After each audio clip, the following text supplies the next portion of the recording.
Ternyata ada pertanyaan Dr. Richard yang 90% orang muslim tidak mampu menjawab. Ini dokter nanya. Dan ngurang-ngurang. Yakinlah 90% orang muslim nggak bisa jawab. Benar. Yakin aku. Aku mau tanya nih. Aku sudah pernah tanya ini dengan Ustadz, tapi aku belum puas sih. Siap. Aku lupa tanya dengan Ustadz siapa ya. Memang selalu nanya ke Ustadz dan belum puas. Iya. Enggak, tergantung. Ustadz jadi siapa kayak soalnya tadi bukan puas.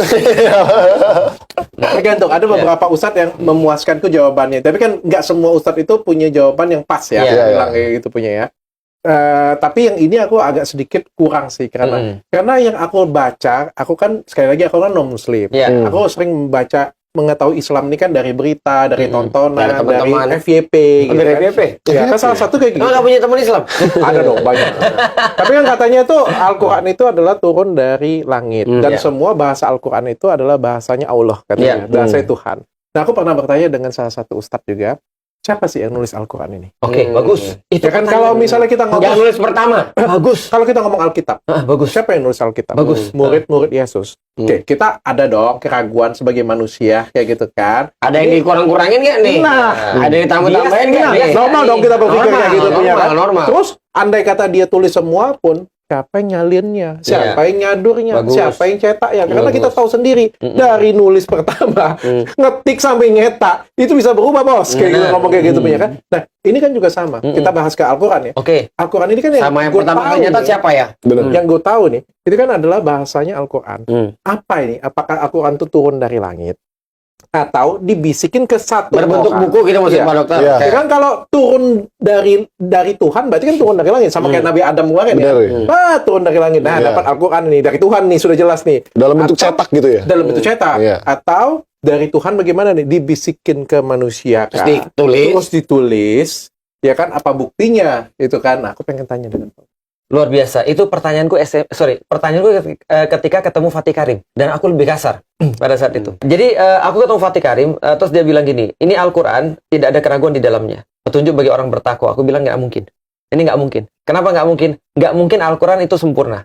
Kenapa? Aku bilang sama Ustaz Fatih Karim, karena sesuatu yang dibuat manusia pasti ada celahnya. Nggak mungkin sempurna. Itu masuk akal juga. Terus dia Benar. bilang, enggak, ini dari Tuhan. Aku bilang yang sama. Masa Tuhan nurunin Quran pada manusia? Nggak masuk akal banget. Itu loh, buku turun dari langit pada manusia. Kok gitu? Nggak mungkin. Dia bilang, enggak. Tapi ini diilhamkan pada Nabi Muhammad.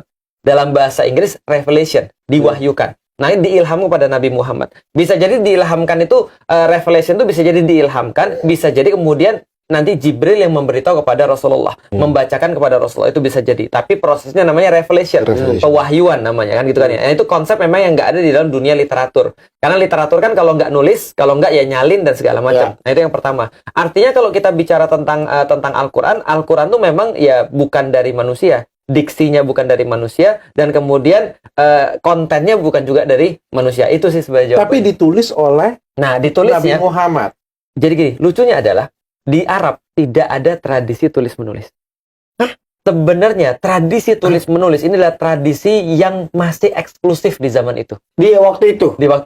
Jadi gini, tradisi zaman tulis-menulis itu yang paling rame ditemukan 3300.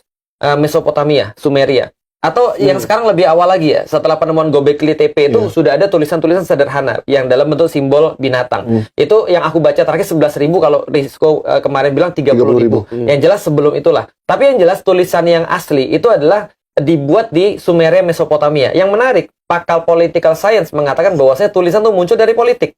Tulisan itu muncul dari politik. Wow. Karena keperluan tulisan itu adalah untuk mencatat kegiatan-kegiatan politik dan kegiatan-kegiatan jual beli. Di awal ya. Betul. Ada pemerintahan dulu, baru ada bahasa. Jadi menarik tuh. Sebelum ada bahasa tertulis sudah ada pemerintahan Sumeria itu.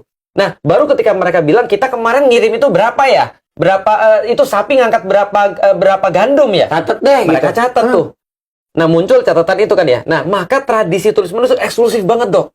Pak Ustadz, Nggak semua orang bisa nulis. menimbulkan pertanyaan kedua, padahal pertanyaan pertama belum terjawab. Nanti aku jawab semua. Bagaimana ceritanya tadi tertulis tadi kan katanya nggak ditulis kan, Iya. berarti diucapkan, Betul. ya kan? Terus bagaimana kalau kita meyakinin apa yang ditulis itu sama dengan yang pertama? Bagus. Sama yang Bagus sesuai dengan apa yang diucapkan, apa yang dibisikkan atau dikasih tahu itu nggak miss gitu ya. Karena kita sama-sama tahu manusia suka nama-namain Dok, ini dokter nanya. dan ngurang-ngurang. Yakinlah 90% orang muslim nggak bisa jawab. Yakin aku. Makanya aku anggap Ustadz Felix Xiao ke sini. Kan